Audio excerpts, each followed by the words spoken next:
La primera semana de julio el juez británico Nigel Tiare le negó la posibilidad a Nicolás Maduro de acceder a 31 toneladas de oro venezolano que estaban en el Banco de Inglaterra. Sí, de oro venezolano que además Maduro había pedido para poder paliar a los efectos a la crisis del coronavirus en Venezuela. Entonces ahora vamos a volar como un cóndor, vamos a hacer un vuelo transoceánico y vamos a ver por qué hay oro venezolano en Inglaterra y por qué un juez británico decide sobre él. Volemos.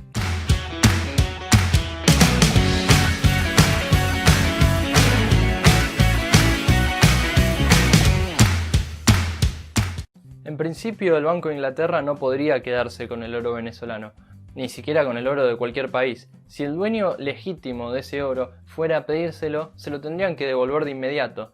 Pero ahí está el problema. Según el Banco de Inglaterra, ellos no saben quién es el dueño legítimo del oro. Porque el gobierno británico es uno de los más de 50 países que no reconocen a Nicolás Maduro como el presidente venezolano, sino que lo reconocen a Juan Guaidó, y lo reconocen como el presidente constitucional interino. Claro, hay que recordar, después de esas polémicas elecciones que hubo en 2018, en las cuales Maduro mantuvo el poder, la oposición las denunció como elecciones fraudulentas, y para enero de 2019, Guaidó, que en ese momento era el presidente de la Asamblea Nacional, se autoproclamó el presidente legítimo y obtuvo no solamente el aval de muchísimos países, sino que el aval de la mayoría de los países europeos. Asumir formalmente las competencias del Ejecutivo Nacional como el presidente encargado de Venezuela. De esta manera nos encontramos ante una situación de bicefalía en la cual no se sabe quién es el presidente legítimo, si es Maduro o si es Guaidó. Y cuando Maduro fue a Inglaterra a pedir el oro venezolano, el mismo Banco de Inglaterra también se encontró con esta situación y por eso fue que un tribunal inglés tuvo que intervenir y reconoció a Juan Guaidó como el dueño de esas riquezas y por eso fue que Maduro no las pudo retirar. Y esta decisión se tomó a pesar de que Maduro insistió con que necesitan ahora de ese oro para poder enfrentar a la crisis del coronavirus. Incluso ante la desconfianza que hay por Venezuela, el gobierno venezolano pidió que la ONU interviniese para administrar ese oro, para que lo intercambiara por dinero y que con eso comprara alimentos y medicinas para poder mejorar la situación sanitaria en Venezuela. Pero es que en realidad la desconfianza que hay hacia Maduro va desde mucho antes. Y no tiene tanto que ver con un tema de si es Guaidó o si es él, porque incluso antes de que Guaidó se autoproclamara presidente, en noviembre de 2018, Maduro ya había intentado ir a retirar ese oro y también se lo habían negado. Entonces las tensiones diplomáticas vienen desde antes. En noviembre de 2018, cuando Maduro había pedido ese oro, se lo negaron por temor a que lo vendiera por beneficio personal.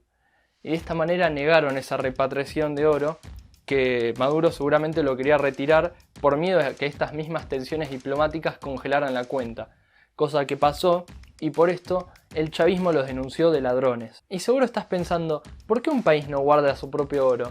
¿Por qué tiene que ir a otros países a dejarlo en sus bancos?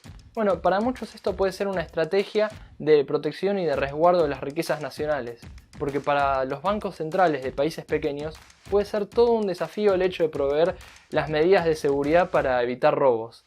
Pero de todas maneras, ¿por qué específicamente el oro venezolano está en Londres? Es que el Banco de Inglaterra es una garantía de confianza en cuanto a guardar oro. En más de 320 años de historia que tiene, ningún lingote de oro fue robado y con más de 400.000 lingotes es el segundo mayor poseedor de oro en todo el mundo, solamente por detrás de la Reserva Federal de Nueva York.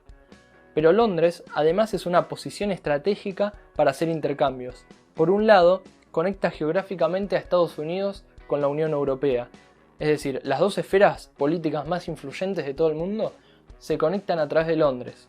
Por esta razón, 1/5 del oro de los gobiernos de todo el mundo están en Londres y esto lo hace el Centro Mundial del Comercio de Oro. Si se quisiera hacer una transferencia allá, es bastante fácil poder intercambiar el oro por cualquier otro activo y de esta manera es muy fácil hacer intercambios comerciales. Pero por otro lado, tener tus reservas en Londres también puede significar tener una mejor reputación o una mejor calificación para obtener préstamos. Es decir, para poder acceder al crédito internacional es bastante importante estar en un lugar como Londres. Para grupos financieros como Fitch, como Moody's, como Standard & Poor's que tienen sedes en Estados Unidos y tienen algunos sedes en Inglaterra también, estos te califican para obtener créditos internacionales. Y tener reservas en tu propio país podría aumentar el riesgo de inversión y de esta manera bajarían tu calificación para poder acceder a préstamos. Así es más difícil poder acceder al crédito y además podrías quedar aislado del sistema financiero mundial si, por ejemplo, quisieras tener las reservas en tu propio país. Pero espera un poco, ¿desde cuándo Venezuela está interesada en mantener relaciones políticas y económicas con Estados Unidos y la Unión Europea? He decidido romper relaciones diplomáticas y políticas con el gobierno imperialista de los Estados Unidos. No creo que sea de su interés. Como deben estar pensando, Venezuela no suele estar muy atenta a evitar sanciones internacionales.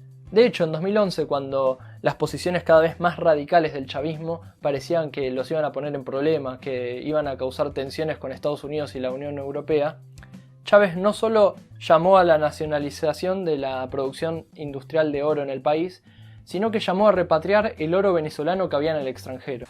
Oye, esto pesa bastante, está bueno para levantar. Estas son de las barras que trajimos, ¿no? Ve que se lo habían llevado. Se lo habían llevado nuestro oro.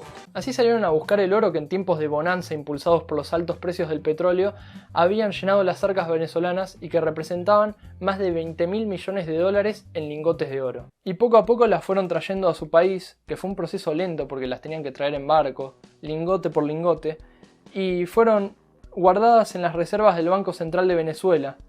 Y si bien se repatrió mucho en ese momento, no fue todo el oro que estaba en el extranjero, sino que se estima que fue aproximadamente el 90% del oro. De esta manera, el oro que hoy reclama Maduro representa aproximadamente un poco más de 1.000 millones de dólares, comparados con los más de 20.000 millones que había en su momento, y están intactos en el Banco de Inglaterra desde 2008, es decir, no fueron repatriados en ese momento.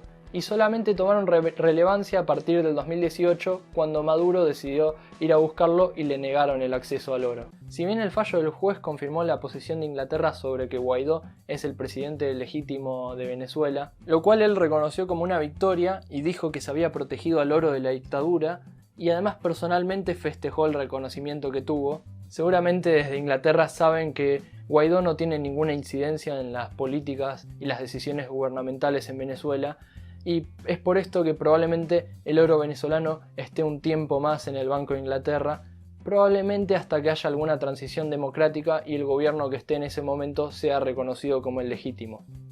¿Y ustedes qué piensan?